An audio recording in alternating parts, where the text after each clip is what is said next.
March Madness, is that you? Oh, wait. My bad. I'm sorry, NHL. You guys have brought so much chaos, so many upsets, and such much needed intense playoff hockey to our televisions over the past week. Well, I thought you guys were the August version of March Madness, just on the ice and not on the hardwood. What's up, everybody? I'm Jotham, and Andrew and I are back at it again on what promises to be an absolutely loaded fourth episode of Top of the Standings. Oh my gosh, I don't know what's been going on, Andrew. What have I been seeing from the NHL? I've never been so excited about the NHL in my life. I don't know what's going on. That was an exciting weekend, man. So many elimination games, and we got a few upsets too. Oh yeah, We had a few upsets. Who thought the Coyotes were going to make it past the qualifying round? I didn't. the Coyote. Yes, they probably believed in themselves. Yes, I mean they should have. You saw how well they played, Mm-hmm. and then yeah. So we talked about my poor jinxing history, and it continued because the Blackhawks beat the Oilers and went on to the next round. So Yeah, we're just gonna forget about that. yeah, dude. I gotta ask you, what do you think was the best series from this qualifying round? Too. That is a very good question. I don't know. I really Vancouver and Minnesota. That was a good series. Then we had the Coyotes. They obviously went on. That was a very again pretty close series. Then we had Calgary. That wasn't the biggest series for them, but that Columbus and Toronto series was very exciting. It Yes. it went the distance. It went the distance, and it didn't disappoint. Obviously, I'm not the biggest Maple Leafs fan, so I was rooting for the Blue Jackets, and they proved why they should go on to the second round, winning the final game, the fifth game, by a wide margin too. So it wasn't Mm-hmm. close, but it was still exciting. Yeah, without a doubt, I think the Blue Jackets Maple Leaf series was the most intense and the best. Not just because it was the only qualifying series that went 5 games, which I'll get to that insane stat later, but I'm saying that because they literally went back and forth. The first 2 games Yeah, they traded shutouts. Then the next 2 games they trade 3-0 blown leads, and then game 5, well, it could have been anything, but it turned out to be another shutout in favor of the Blue Jackets. But that was a back and forth heavyweight title fight on the ice series. yeah. It was just like you said, back and forth, punches after punches after punches, and then finally it looked like the Maple Leafs were tired out because that last game it was kind of underwhelming, and especially for Toronto not being able to get out of the first round notoriously. If I were a Maple Leafs fan, I would be very, very disappointed. Yes, I'm not gonna lie. I'm kind of disappointed in the Maple Leafs too, because I mean, if they stuck with the traditional 16 playoff format, the Maple Leafs would have been in. So they Yeah, were a playoff team, but it's just sad to see that front line. Tavares' crew, and it's just like their team is so talented, and this is a common saying around the NHL. Their team is so talented, but they they couldn't make anything happen. They got shut out in an elimination game, and their yeah, top 3 players are paid like over combined $47 million or something like that. That is crazy. yeah. And again, disappointing for the city of Toronto once again, choking in the playoffs. Yeah, at least they got the Raptors. At least they got the Raptors. That is true. But yeah, dude, a lot of good series on, but we can't forget about the round robins. They brought some very interesting results too. Both of the top seeds going into the round robin, the Blues and the Bruins, they both just pulled a Detroit and went from number 1 to number 4. Yeah, Wow, that was a good analogy. that was a very good analogy. It kind of, hurt me inside too. But, you know, those those are two really good teams in the past few years, and to see them, go from 1 to 4, again is disappointing for their fan bases. But we can't forget about the Golden Knights. No. What a performance they put on during the round robin.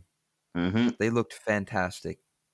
Yeah, and let me tell you this. Raise your hand if you think that watching that game, that watching that Avalanche Golden Knights game. Raise your hand if you think that those two teams could have a legit 7 game series. I'm raising my hand. I don't know about you. Me too. That was such a great, they played like the number one seed was on the line. They played Yeah. like a game 7. It was very much like it, bro. That was a very good game. Yeah, it really was. And obviously went into overtime and the Golden Knights snuck it out 4-3. But it just brought that energy. Even with no fans, it brought that high intensity playoff energy. Really exciting game. Hmm.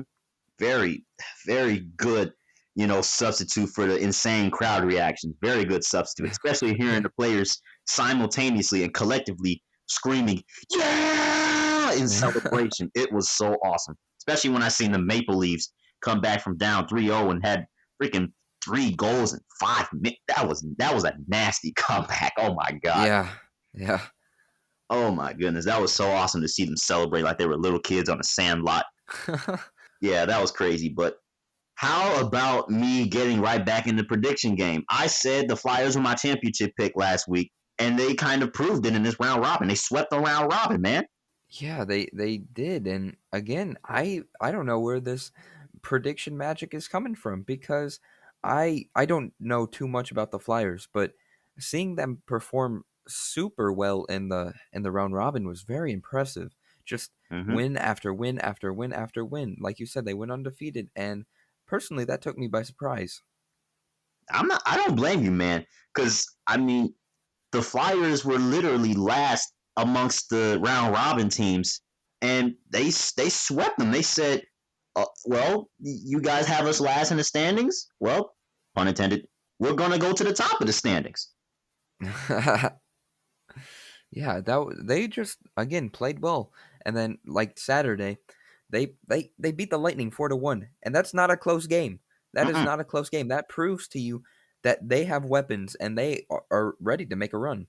Yeah, and it's not even like you said, man. You made a good point. It wasn't even like the Flyers were in extremely tight games and it went to shootouts and overtimes. No, they beat these teams handily. They beat the Bruins 4-1. They beat the Capitals 3-1, and like you said, they beat the Lightning 4-1. Those are not. That's not just close games. That's domination on the part of the Yeah, Flyers. yeah, and again, really impressive round robin round for the Flyers. Definitely, man. Now, it sucks kind of that I'm not going to be able to see Flyers Penguins. Um, but I'm going to tell you this right now, Drew. We got some juicy, saucy matchups. I mean, you look at the Lightning Blue Jackets rematch. That's one. You got Capitals versus Islanders. Barry Trotz is going to coach against the Capitals. Then you have uh, I'm sorry, Bruins Hurricanes rematch of the Eastern Conference. Dude, the Eastern Conference is loaded with juicy matchups. Yeah, it sure is. I'm really interested in seeing the Tampa Bay and Blue Jackets series. I feel like that is a toss up. Yeah, I mean, this is. I mean, obviously, you see what the Blue Jackets have done, not just to the Lightning, but to the Maple Leafs recently. It doesn't matter, and let's keep in mind that the Jackets did that all 5 games in Toronto. Yeah. So that wasn't exactly easy. you know No, it was. having to play an entire series in your opponent's house. Yeah, that again, that's why I think it's a complete toss up because again, the Lightning have been notoriously good in the playoffs the past few years. And now they seem to struggle in the round robin. Seeing them against the Blue Jackets who took the Maple Leafs by storm and again beat them in again 5 games. So it wasn't a blowout, Hmm. but yeah, that's why I think it is a toss up because neither team really like defeated their opponents by a large margin. Yeah. it was good television for us, especially even for the teams that we didn't really like like the like for you, the Canadians and the Penguins. Even though neither of those teams you're really, you're not really rooting for either of those teams. You just want to Yeah. see a close game and one team get tossed to the side. Yeah. Yeah, that was a very good series. Again, I'm not like you said, I'm not a fan of either team, but I'm here for the exciting matchups. Yeah, it was like it basically went like this. Hair mode activated, said the Blackhawks and the Canadians to the Oilers and the Penguins. Yeah, yeah, it did. Yeah, 12 seeds. They both. That's why I compared this to March Madness, because the 12 seeds beat the 5 seeds, and it's just like no one really saw this coming. You would think that the Blackhawks and the Canadians would probably tank because, well, I mean they're only here because the playoffs got expanded so Yeah, bigly. yeah. It's kind of crazy. I'm very surprised by the Blackhawks' performance, but I'm not. I'm not. I was about to jinx them. I think the Golden Knights and Blackhawks series will be very exciting. Very exciting, huh? Wow. Yes. I'm not gonna even think about jinxing it, so I'm just going to say it's going to be exciting. Okay. I was gonna get to series predictions. I already see where you're going with that one, so I'll leave the Golden Knights and Blackhawks out of that. But as for the rest of the 7 series, let's make some picks here, man, because we got Yes, some good let's do it. matchups here, man. How about the Let's do it. Avalanche and the Coyotes? Ooh, that I could see an upset coming, but yet again we saw the Avalanche perform really, really well. So I unfortunately I'm not an Avalanche fan. I think I'm gonna go with the Avalanche. I think they're gonna move on. Yeah, I agree. I mean, McKinnon and McCarr, and though that line is just so nasty to me, and it's just like, wow, looking at those guys, play the chemistry and all this stuff. It's just like the Avalanche are loaded. I saw it last year in the playoffs when they showed Yeah, flashes of potential, but you know, this year I think they are a real legitimate Stanley Cup contender. Those I young agree. those young players, they're answering the call, and I think they're at least gonna move on to the second round. So I got the Avalanche too, man. Okay, let's go with Dallas and Calgary. What is your pick? See, the Stars didn't play too well in the round robin, but seeing how they came back against the Blues, Joe Pavelski bailed them out literally. Um, but the Flames, I mean, I don't, I this out of all the series, I think this one is the most. This is one. This Stars Flame series is going to be the hardest one to pick for me because I didn't really see too much from either of these teams. Like the Stars, they weren't necessarily the greatest, in the round robin. They only finished third, and they're lucky they didn't finish last thanks to Joe Pavelski's late third period goal that sent it to overtime, and then they eventually won in a shootout. But then the Yeah, Flames, they got lucky. I think they really got lucky because the Jets were injured and stuff like that. yeah, I mean, especially the one, Scheifele, man, Mark Scheifele. That was a big, yep. big injury. I think that changed the series, dude. Yeah, I agree. And we mentioned it last week. That brought some bad blood, and I think all that momentum went in favor of the Flames. And again, like you said, I didn't really see much from either team. So this is going to be a very tough pick. Yeah, very tough. But I'm gonna go with the Stars. Because of the success that I've seen from them, and the fact that they can come back from the jarring jaws of defeat like that against the Blues, the Stanley Cup champions. I have confidence that they can turn that ship around against the Flames. So I'm picking the Stars here. Okay, so for me, I don't see Calgary being a Stanley Cup contender. So with that being said, I really do think Dallas is going to pull this series out. I think it's going to be close. I do not think it's going to be won by a wide margin, and I think it's going to be in favor of Dallas. Interesting. Well, seeing how things are turning out, let's continue with these tough picks. How about Blues and Canucks? Ooh, that is another tough series because again, it's similar. The Canucks are similar to Calgary in my eyes. Mm, It was they played the Wild. The Wild again.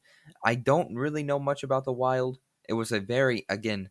It seemed like a very bad blood series. Like there was a lot of tension going on between the two teams, and hmm again, I didn't see much from Vancouver. So I think this is again tough. I think I am going to go with the reigning Stanley Cup champions, the Blues. I think I'm going to go with the Blues in this one.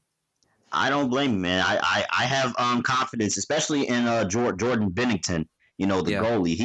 He's been playing really well, especially considering you know the start that the Blues had last year. The Blues have just been on the just running on notes ever since that January run they had, and then the eventual championship run they went on. They've been just running on notes and saxophones ever since they had that run.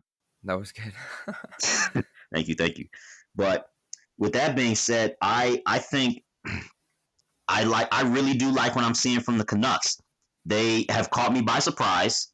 I did not expect them to be not just in this 2014 playoff, but in the traditional 16 team playoff as well. I really do like what Yeah, I'm seeing from the Canucks, and I think that's going to continue against the Blues. I'm actually going to pick the Canucks in this one. nice. Finally, we have opposite picks. You took the counter argument, and I like that. Yeah, I mean, we're both going with Vegas. I really don't think the Blackhawks have a chance. I have like this one friend I have. He has so much confidence in the Blackhawks. He says the Blackhawks are going to make a Stanley Cup run. I'm like, whoa, oh boy, oh boy. Yeah, I don't know how I feel about that because not because of the Blackhawks. They had a really good series against the Oilers, hmm but we need to think about who they're playing. The Vegas Golden Knights have been in their 3-year history extremely good. In the hmm playoffs, especially last year, they had that call that went to the Sharks that was very, very controversial. I still don't agree with the call, but I feel like if that call never happened, the Golden Knights would have been right there yet again in the Stanley Cup. So me, I'm a big believer in the Golden Knights. I do think they perform very well in the playoffs, and I think obviously I think we all knew this was coming. I think they're going to win. I agree, man. I just don't see the Blackhawks continuing this stuff because the Oilers are one team. Yeah, they were a playoff contender, but I didn't see them, play very well. And I mean, it was another case of Connor McDavid, being by himself and then getting himself shut down. So I didn't really see too much confidence. This Golden Knights team is not the Oilers, so I'm obviously picking the Oilers. But let me shift it over to the East, man, where we were just talking about these juicy matchups. Let me start with the easiest one to pick and build ourselves up in difficulty. The Flyers and the Canadians. Like I said, I got the Flyers. No explanation needed. I just don't. I just don't have too much confidence in the Canadians. They were not supposed to do. They were not supposed to beat the No, Penguins, man. no, and they weren't. And hey, I don't blame you for already picking the Flyers because I think I'm going to do the same. The Flyers, they just looked really, really good yet again in the round robin, and I see where you're coming from. I do think they are a Stanley Cup contender, but they will not be my pick to win it all. Foreshadowing that, but they played very well, and Montreal. Who thought they were going to beat the Penguins? I didn't. I don't like the Penguins, so I was hoping they won, but I truly did not believe they were going to win. Do you know So how I'm you going to know go with the how Flyers. you know how long I've been trying to find Penguins fans' reaction to that game 4, man. I have been searching on YouTube for Penguins fans' reactions because I've seen so much salt. I've seen so much salt, Yeah, man. yeah, I'm sure they were very angry. Oh my gosh, man. But who I know another fan base that was also angry. The Lightning were angry last year when the Blue Jackets swept them. So here we are again with the rematch. How's it gonna go this time? Like I said before, it's going to be a very close series. I I I do like how Columbus snuck out the series win against Toronto, but I don't think they're going to do the same this year. I'm going to have to go with Tampa Bay, even though I do not like the Lightning. But I do think that they are the better team, and I do think they will succeed. Okay. I really do. I really have liked what I've seen from the Lightning. Minus the Flyers loss. I mean, beating the Bruins and the Capitals is no joke. I really do like what I've seen from the Lightning, but um, I just think that Lightning is going to strike twice. I don't know how you would want to take that, but anyways, the point I'm trying to make is that I think the Blue Jackets are going to pull off the upset again. Wow, I really that think is a surprise pick. I really Wow. do. I don't know why, but I have a feeling in my gut that Columbus is going to do this again because everybody was picking the Lightning last year. Everybody was picking the Maple Leafs this year, and and Columbus just stepped in and said, "No, we are moving on to the next round." So I think that's exactly what they're going to do again this year. Hey, I wouldn't be mad at it. That is a very very bold pick, though. Yeah, I know, man, but hey, gut feelings. When you got them feelings in your gut, man, you can't go wrong. Yeah, go ahead, go ahead. That was that. Hey, I like that pick. I like the pick. I do too, man. But I don't know about this Capitals Islanders series. I don't know what to expect from these two teams. Yeah, I this time, I like you said, I'm gonna go with my gut, and I think Washington until the other year, I think they're gonna continue on track with choking in the first round. So I'm going to go with the Islanders. I just feel like I don't know why. I feel like the Islanders have a chance to make a run. They did perform pretty decent, and I don't know. I just have a feeling the Islanders are going to move on and face Tampa Bay. Okay, I like the analysis. I mean Barry Trotz is going to be that X factor. I believe he's going to be the X factor off the ice because he knows the Capitals really well. He coached them to Yeah, that championship. yeah, he did. That is another good point. Yeah, so Barry Trotz and that roster is not that different from that championship run. So I know Barry Trotz knows that team very well, but the Capitals. I mean, I think they have confidence with that win against the Bruins. And I think Ovechkin is going to have one of those series where he excels. I feel like he's going to be able to prove something to his coach. I think the Capitals have something to prove to not just themselves but to Barry Trotz because the Capitals just have a lot of confidence and a lot of motives. And they've played really well in the Bruins game. So I think that's going to carry over to the series. I think the Capitals are going to pull this one out and move on to the next round. Okay. I don't blame you with the pick. I'm going with my gut, and I like the pick again. I like the pick. Yeah, man. But on to our last series, man. And this is going to be the most intense one for me, particularly because particularly because one of the teams I am a heavy fan of, and the other is a team that always beats a team that I want the other team to beat. Bruins Canes. Yeah, yeah. Um, that I like I said last week, Carolina is my Stanley Cup winner, and with that being said, they're gonna move on. I'm going Canes. No explanation needed. Hey, I neither of us like the Bruins, so I don't feel like we need to explain ourselves. That may be a little bit biased, but that's okay. I just don't like Boston. I do like what I'm seeing in Carolina though. I Yeah, do. yeah, but realistically though, the Bruins just got swept in a round robin. No momentum whatsoever. No confidence. The Carolina Hurricanes just beat a team that swept them in the regular season. Where is the momentum going? All the way to Carolina. So Yep. yeah, that's a lot of momentum. Yeah, it sure is. And if Sebastian Aho continues to just perform like a superstar, I think again they are going to make a Stanley Cup run. I don't blame you, man. I'm really hoping to see it. I will be screaming on Tuesday and throughout the series, for in support of my Hurricanes. So, yeah, go Canes, go. Yeah. But let me shift this attention to the NBA because they're having their own little playoff situations as well. We've seen a couple of teams eliminated. The Kings and the Pelicans are gone from the playoff race, as we approach the last 5 days of this restart. Yeah, and it's picking up. It's going to be very exciting. Mm-hmm. But the AC race just got even closer. Dude, what have the Phoenix Suns been on this past 2 weeks? I think they're sick of their playoff drought. I've never seen Devin Booker perform so well in some like very odd circumstances. Obviously, there's no crowd. Obviously, they're in a bubble. Mm-hmm. And Devin Booker, he doesn't care. He doesn't care. He'll still go off.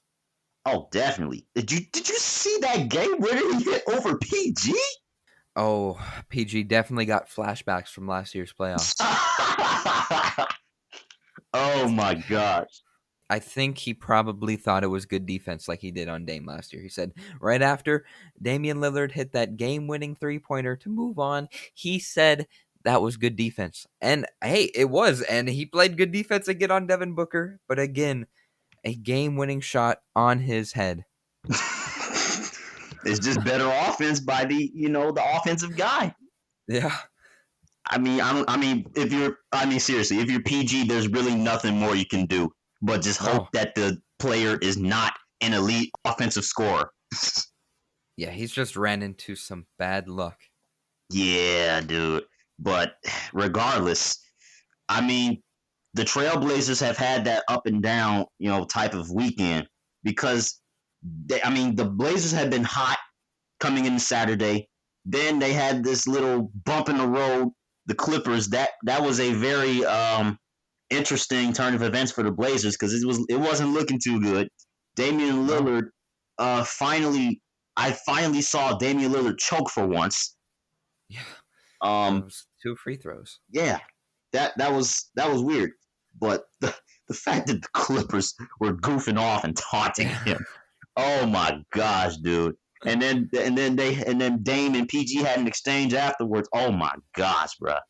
Disrespect. I expect nothing less from Patrick Beverly. That he is definitely he's like the Dennis Rodman of this NBA generation. Mm, He just gets under players' skin. We saw what he did to KD last year. They both got mm-hmm. ejected, and that's exactly what Pat Bev wanted. So I just think that's what makes him an elite defender because he gets under players' skin. And again, he just seems to make players choke in some big situations. Yeah, definitely. Especially, I always look back at Lonzo's first game against the Clippers. Oh my gosh, I always look at that and just think Patrick Beverly is such an underrated dude in this Yeah. league. But regardless, man, the race for eighth is getting thin, obviously. But the Grizzlies have really made it thin because they've been losing games. They finally won a game in the bubble, beating the Thunder, and then they turn around and lose to the Raptors again. So now, Yeah.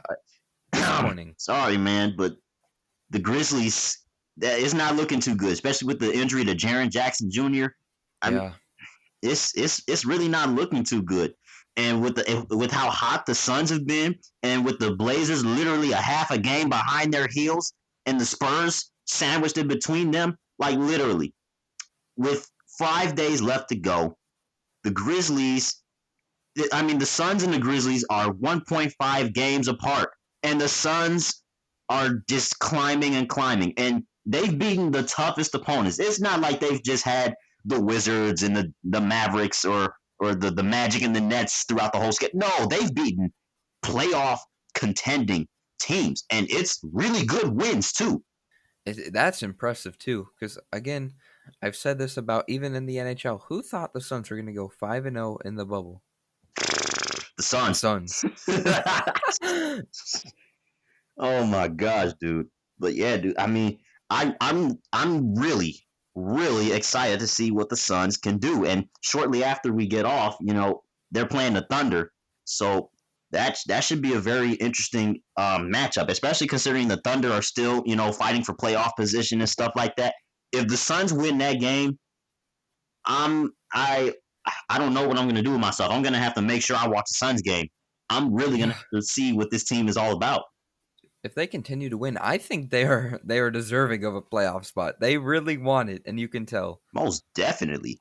But my thing is, oh my gosh, either the Grizzlies or the Blazers are going to have to move aside, and that's going to be a tough thing to do, especially with how good the Blazers have been playing. I think they'll jump the Spurs. I honestly don't see the Spurs um getting that ninth spot, even though they're a half a game behind the Blazers. I don't see it. But man, I, it's gonna be an interesting week, man. This is oh my gosh. And then the playing Yeah. games are Saturday. Oh boy, this is gonna be so good. That's all I got to To say. another exciting top of the standings next week. Yeah, dude, you already know it. Oh my gosh, dude, that's gonna be so good. So glad to have sports back, man. Me too. Most definitely. Although there will not be a play-in game for the Eastern Conference. That's just how far behind the Wizards were in the first place. Um, But good news for my Magic is that we don't have to fight the 9 seed for a trip to um, Giannis land. Bad news is Yeah. we're going to have to play Giannis in the first round because we are 2.5 games behind the Nets because we've been so cold recently, and yeah, it's not looking too good. We've lost our last 4 games, and the Nets have been pulling away, winning their last 2. So yeah, bring on Giannis! Yay! Yeah. All I got to say is good luck because I witnessed Giannis Antetokounmpo, his greatness right in front of my eyes when I went to Game 3 of the NBA playoffs between the Pistons and the Bucks, and it was not pleasant. The first 3 quarters, all right, and then Giannis Poor, decided poor. he was sick of a close game and just decided to step on the gas and absolutely just break Pistons fans' hearts around the globe. Yeah, that. I'll be joining the club soon. So Good luck. yeah, I'm definitely gonna need it. But how about the rest of the playoff races though? It's not just the 8 seeds, going on. I mean, the middle of the pack is still very well undecided. I mean, the Mavericks are basically locked in at 7, but between the Rockets, the Jazz, and the Thunder, there are only 1.5 games apart. So, Yeah.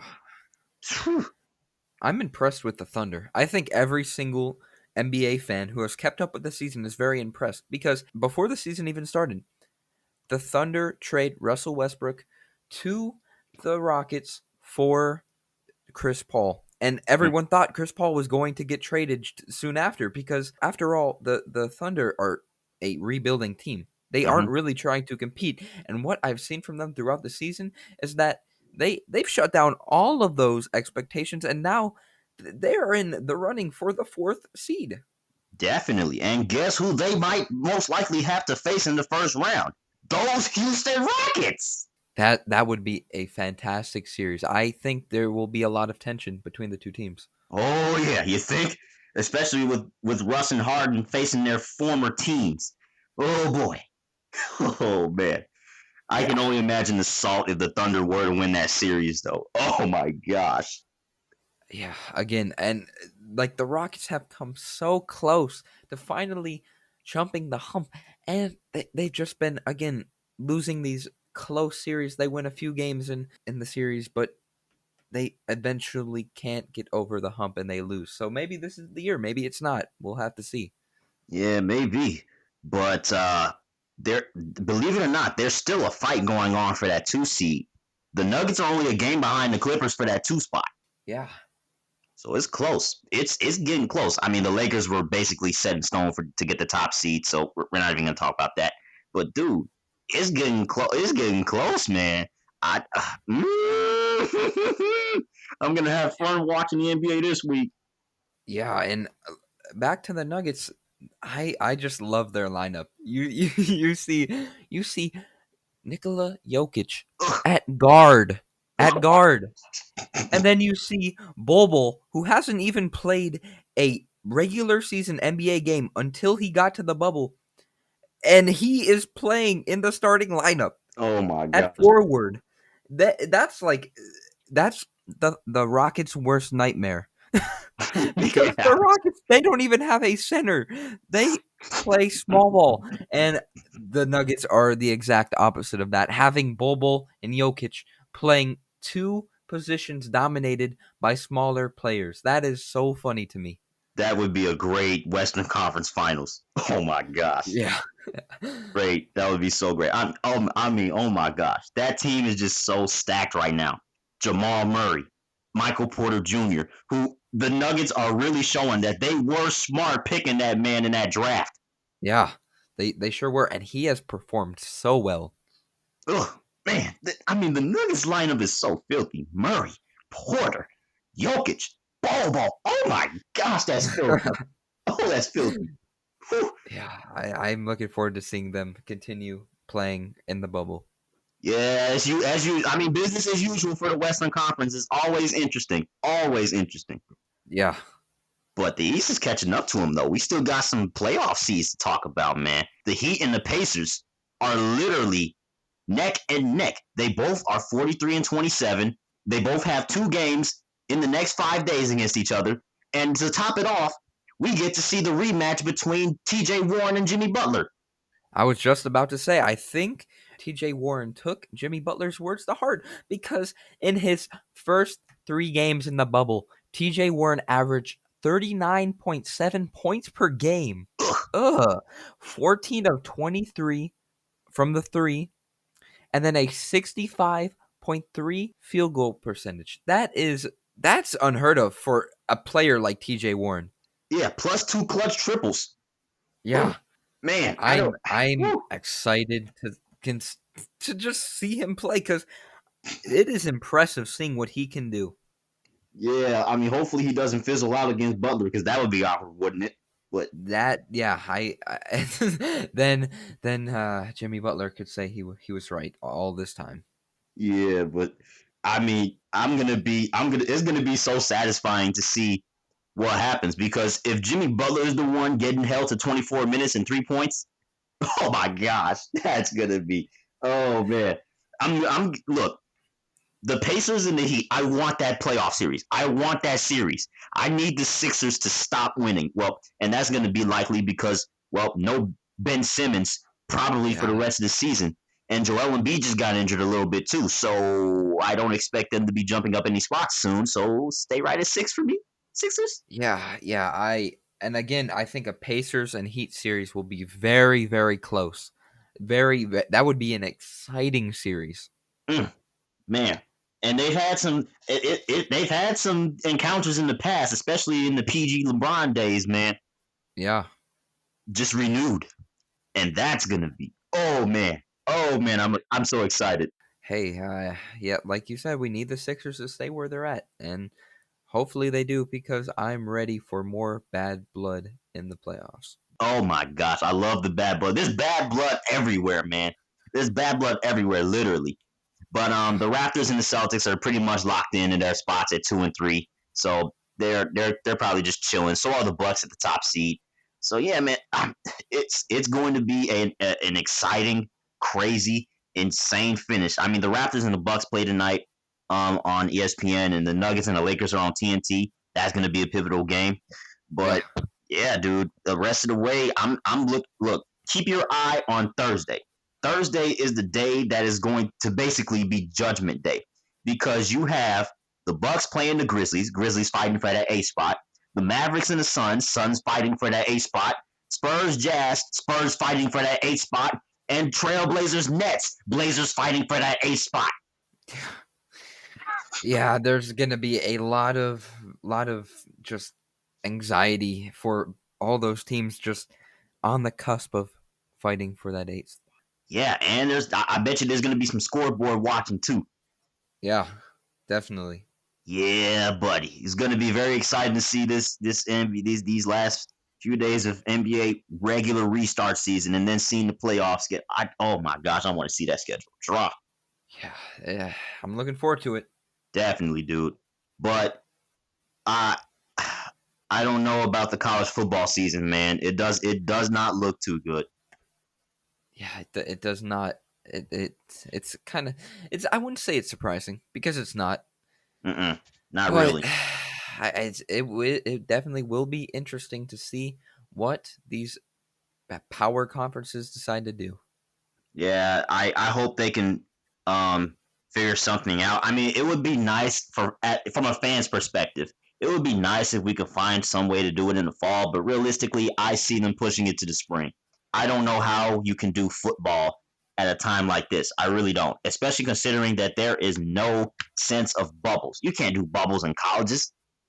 No, you can't. And I do like how they are going to go conference only because you don't want to see like Michigan State go to California or Florida or just cross country games. I feel like that would be the worst thing to do. So going conference only will be very pivotal in trying to get this college football season in play. Yeah, definitely. And there have been some Power Five conferences like the Big 12 and the ACC adding one non-conference game. I mean, you see Oklahoma actually defied every single moral of the pandemic and actually moved up their Missouri State game on their schedule from September 5th to August 29th. Whoa. Yeah, that's kind of odd. That is Yeah, really really weird. yeah, very odd. But for the ACC, I completely understand them trying to add in one non-conference game because okay, Florida State, that's SEC ACC. South Carolina Clemson, SEC ACC rivalry. Georgia Tech, SEC ACC rivalry. Louisville Kentucky, ACC SEC rivalry. So I completely understand that. And in the ACC, there was like we're gonna add in one non-conference game so we can have our SEC rivals. But the SEC was like, no, conference only. I was like, dang, they just took a jab like that at the ACC. Yeah, they definitely shut them down there. That was sad, man. And that was definitely doable too, man. I don't know why the SEC did that. Florida State is literally an interstate matchup. So is South Carolina Clemson and Georgia Tech and Louisville Kentucky. Yeah, I that's very almost confusing. I don't know. Yeah. And especially considering the marketing that could have came out of those games, man. Yeah, I'm that those surprised. all are normally pretty close games, and yeah, I don't know why they scratched them. I don't know either, but I'll tell you what is scratching my head because that was a boneheaded decision. I don't know why they Um, did that. But yeah, it's crazy. yeah, I mean the Big Ten let everybody know we're ready to pull the plug. Yeah, they definitely did, and that is very disappointing because our two favorite teams are both in the Big Ten. So Hmm. hopefully that doesn't happen. But if it does, I would understand. Yeah, it's just the fact that no conference wants to be the first and no conference wants to be the last. Yeah, It's basically just like a appearance thingy, but it's weird, especially considering with the Pac-12 players movement and the Big Ten players movement, and demanding safety precautions, adequate testing, medical insurance after 6 years of finished eligibility, the ability to make money off themselves, their images and likeness and stuff, and even asking for 50% of the conference's athletics revenue in each sport. yeah, that is very bold by the Pac-12, and I don't see anything wrong with it, especially demanding safety precautions. That's similar to what the NFL did, and rightfully so, because we don't want to see any of the players getting sick or anything. Hmm. Yeah, definitely, dude. I mean, I hope they can figure something out with efficiency. I don't care if you postpone it to the spring or find a way to do it in the fall. Just make a decision that can give us hope that we can see college football.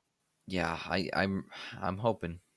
That's really all I want, man. But stuff is going on in the MLB too. I mean, the virus hasn't really completely gone away. The Cardinals still have not played since what, July? J- yeah, July 29th. So that means 6 straight series have been postponed for them. Ouch. Yeah, and I really do not see baseball in their future. I don't. Oh man, that's that's really gonna suck, man. And especially considering that they were like literally promoting the Cubs Cardinals Sunday Night Baseball game on ESPN. They had to change the Yeah. game to Indians White Sox. Yeah. Yeah. It's just really unfortunate. I saw a headline where the reason a lot of their players um contracted the virus was because they went out to a casino. That is not smart whatsoever. That is so dumb. Manfred is looking. Yeah, yeah. Very disappointed in the Cardinals. They could be the one to tear down the entire MLB season. Yeah, and then they're gonna look. They're gonna look at the St. Louis Cardinals, and that's gonna give the Cubs even more reason to hate them because they're on top of the division right now. So that rivalry is gonna be bolstered. Yeah, Definitely. it is. But I'll tell you another rivalry that's bolstered. And let me talk about what's been going on with the standings recently. Yo, the Astros have been slumping, and the Athletics have been absolutely on fire. Yeah, and that is kind of ironic because we saw what happened last night. There was a mini brawl. Oh yeah, not between two players, right? No, it was between one player and the entire bench. I remember what was that? What was that dude name on the Reds that went after the entire Pirates team? That's what it Yeah, reminds me of. yeah, exactly. That is Amir Garrett, where Amir he Garrett. tried to take on the entire Pirates bench, and he actually did make contact Yeah. last night. The A's player just absolutely got tackled before he got even near a player, so it didn't really work out in his favor. But it was still exciting to see again some fireworks in the MLB. But as usual, apparently nowadays, especially with the sweep, the Athletics got the last laugh. I mean, they've won their last 9. They've gone 2 top of the standings episode without having an L on the schedule. That's impressive. Yeah, that is very impressive. But you want to know what also is impressive? Don't tell me. M- Oh man, I have a feeling you're gonna bring up that Tigers Pirates shootout. You know, I feel like it would be. I was debating because I was like, the Tigers are my team, but we've seen what happened last year. They started off very, very well, and then they started to slump. So I didn't want to give the Tigers too much shine because the same thing could happen this year. But that Tigers and Pirates series was a shootout. I've never seen anything like it, especially coming from my Tigers who had 114 losses last year. Man, I don't. I definitely didn't see it coming. Especially when you factor in the Tigers, history of slumping after a good start, and the fact that the Pirates are already garbage enough as it is. I was very surprised to see such padded stats in this series. How many runs were combined in hits? Oh my gosh, there were 49 runs combined between the Detroit Tigers and the Pittsburgh Pirates, two teams who haven't been good. That is crazy. And then not even 49 runs combined, but 67 hits combined in 3 games. 3 games. Was it a sweep? You know what? I had to get the broom out. It was a sweep. Wow. First time since April 2019. Yo, I mean that's got to. I mean, knock on wood and metal, but I don't. I mean, hey, when the Tigers sweep a series and they're over 500, I mean, you can't help but just look at it like what is going on, and then turn away and just let it keep happening. Yeah, I definitely agree. Spencer Turnbull, the starting pitcher for the Tigers who started game 3, has been fantastic. He has been, I would say, the highlight of the Tigers season so far. He has not lost a game, and every game that he has pitched so far, he has just again been unstoppable. So I think if Spencer Turnbull continues to pitch successfully, I think the Tigers could make a run at the pun intended top of the standings. But in game 2, the Tigers hit 4 first inning home runs, which again, that is crazy. It was the first game in which the Tigers hit 4 first inning home runs since July 29th, 1974. Whew, yeah, that's a very good slugging performance by the Tigers. 49 runs, 67 hits combined in a series. Yeah, that's very good. But they're only half a game behind the Twins for the division lead. They're definitely in the thick of the playoff race, but we're gonna sit back and just let them keep doing their thing. Um, right? Yeah, I'm not gonna jinx anything because we all know how that turns out. So if I hope they continue to have fun playing baseball. That's what I'm gonna say. I'm gonna say that. I'm not even gonna say anything that could hurt their chances of I'm just gonna stop there. I'm not gonna say anything. Okay, let's talk about the Rockies then. Yes. But yeah, seriously though, the Rockies, top of the NL West, this deep into the season, they're 15 games in. Yeah, that is again impressive. They're hanging. The Dodgers, I'm again kind of disappointed. I with a team with Mookie Betts, Cody Bellinger, Max Muncy. I don't know how they aren't in first place. But respect to the Rockies. Yeah, it's not like the Dodgers are bad. They're 11-5. It's just the Rockies have been that much better. Yeah, So, uh, I mean, you just got to tip your hat to the Rockies, man. That's very impressive. it sure is. But also, you also have to kind of tip your hat to the Marlins, Yeah, people have been calling them the makeshift Marlins because their roster just drastically changed. But dude, they've been kind of. I mean, they've lost their last two games, but regardless, they had that winning streak off the jump. yeah. Hmm. It's kind of funny because technically, for a time, they were considered the best team in the MLB due to the fact that they only played like 3 games. But still, if they have the best record in the MLB, that's all they need. And so far, they're 7-3. That's not bad. They have played less games than most teams due to the virus breaking out. But Yeah. I'm interested in seeing if their success can continue. Yeah, dude, I'm very. I mean, you can say that about a lot of teams in this league that haven't historically been, good. But I really like come September, man. That's when I'm really going to be having my eyes peeled for these games because, I mean, it doesn't feel like it. But next month is the last month of the regular season. Yeah, that's crazy to think about. Oh man, like we're only a fourth into the season. Wow. Yeah, yeah, that's weird. Yeah, it really is, man. But I got some little things to talk about before we get to trivia. Um, Okay. I saw um a couple of golf highlights. I Oh, mean, there's golf on top of the standings. Wow. yeah, golf on top of the standings, but for good, I mean, for good reason too, because I seen that named Colin. His name reminds me of Travis Ishikawa, but it's not Ishikawa. It's definitely not Ishikawa. But um, Morikawa.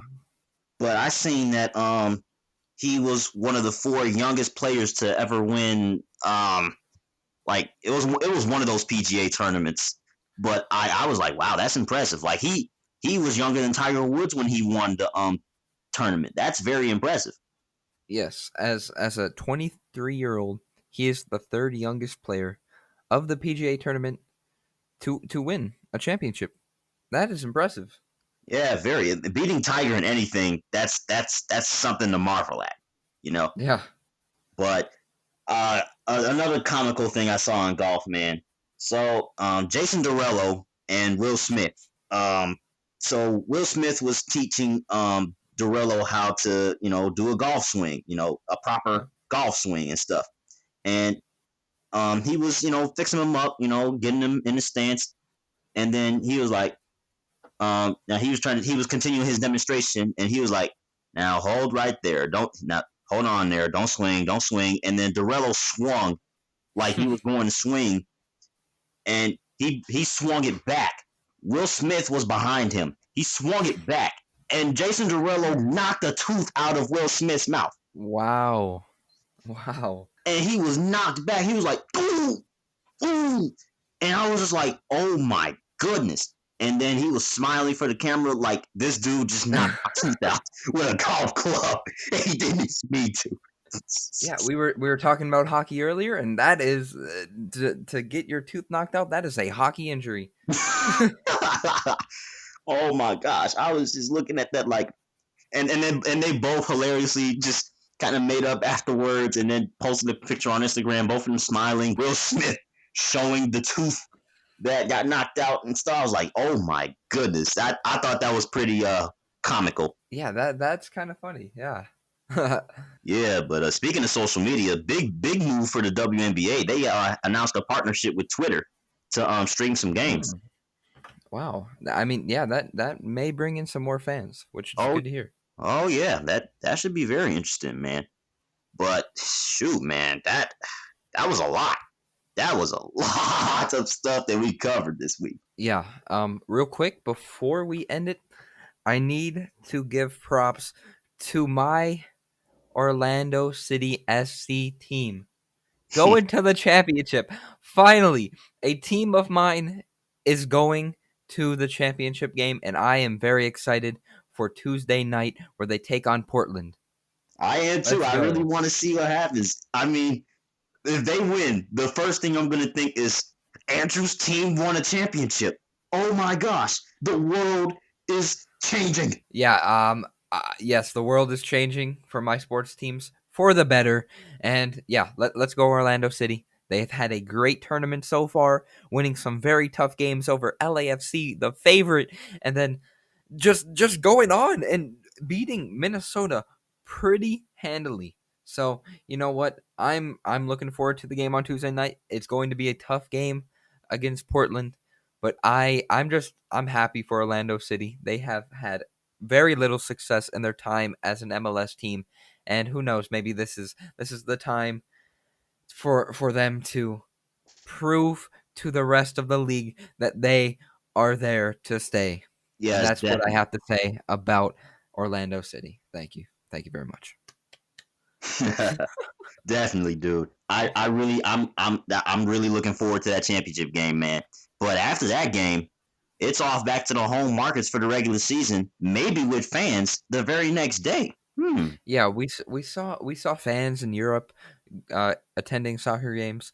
So, I mean, maybe the U.S. will try that first, and we'll see how that works. But if there are fans, and MLS is the first sport to bring back fans, they were the first to bring back sports.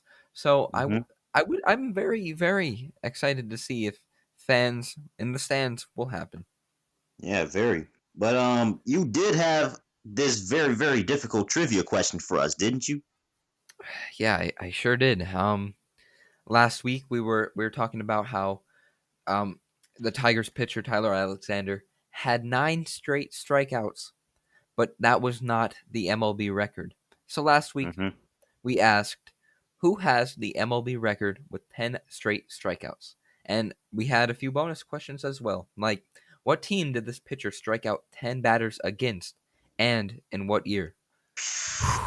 See, man, you Drum broke roll. broke the you broke the Jotham rule by going into 20th century history facts. But I'll do the drum roll. And the answer is Tom Seaver. Tom Seaver struck out 10 straight batters against the Padres in 1970. So if you guessed Tom Seaver against the Padres in 1970, you are a winner. Tom Seaver. Well, wow. Yeah, that's a dose of MLB history that I needed. Yeah, a Mets legend, and he was way before our time. So, that was exciting for, the older MLB fans, history buffs out there. And yeah. Yeah, Now, wow. time for your trivia question. Yeah, I souped up even though I had a little response to that question that you asked because I had absolutely no idea. I have a question for you that you might not have a clue about. Okay. So my question this week is what is the NHL's most frequent playoff matchup that does not pit two original six teams against each other? That is a tough question. That is a very difficult question. Yeah. Yeah, I wouldn't even know where to start, honestly. There if it does not pit two original six teams, that means there are so many other teams that could be frequent playoff matchups. Mm-hmm. Um uh I don't know if you want to answer this question, but how many times have these two teams met in playoffs? 22. Okay, now I give up. I'm excited to see the answer for next week because at that when you said 22 times that these two teams have played each other in the playoffs, I'm lost now. So no, I'm looking forward to next week. Yeah, dude, I had a lot of fun digging up for this question because it's like we Yeah, all know about, we all know that the most frequent playoff matchups overall in the NHL come for original six teams because, well, that's original six. But what yeah, happens outside of the original six when neither of the two teams are original six teams? That is why I dug up this question, especially in the thick of the NHL playoffs. yeah, and that's why I love sports because you get these crazy, unheard of stats that you would never think of. So I like this trivia question. Yeah, definitely. What is the NHL's most frequent playoff matchup that does not pit two original six teams against each other? That is going to be a great trivia question to answer. But yeah, Drew, it's been fun, man. We covered a lot, man. I mean, Yeah, wow. yeah, yeah. That was a great episode, and that we thought last episode, episode 3, was our best episode. I think it's just going to continue. This was our best episode. So many fun and exciting things to talk about, and I'm looking forward to next week. NBA playoffs. Hmm. We got almost like a sneak preview to who is playing well and who can get to the second round in the NHL, and we can finally unveil the MLS is back tournament champions. Champion. So I'm looking forward to it, and I'm excited for next week. Yeah, definitely. The more sports, the better. Yeah, of course. Yeah, definitely. But same time next week. Yes, sir. Okay, so if you guys enjoyed, please be sure to follow us on Instagram, Twitter, Facebook. Email us at topofthestandings@gmail.com if you want to ask a question, give insight or thought on what we should talk about, give us topics, and anything like that. Yeah, and subscribe, give us a 5-star rating on iTunes, Google Podcasts, all that. And yeah, this has been Top of the Standings. Thank you for listening, and we'll see you guys next time.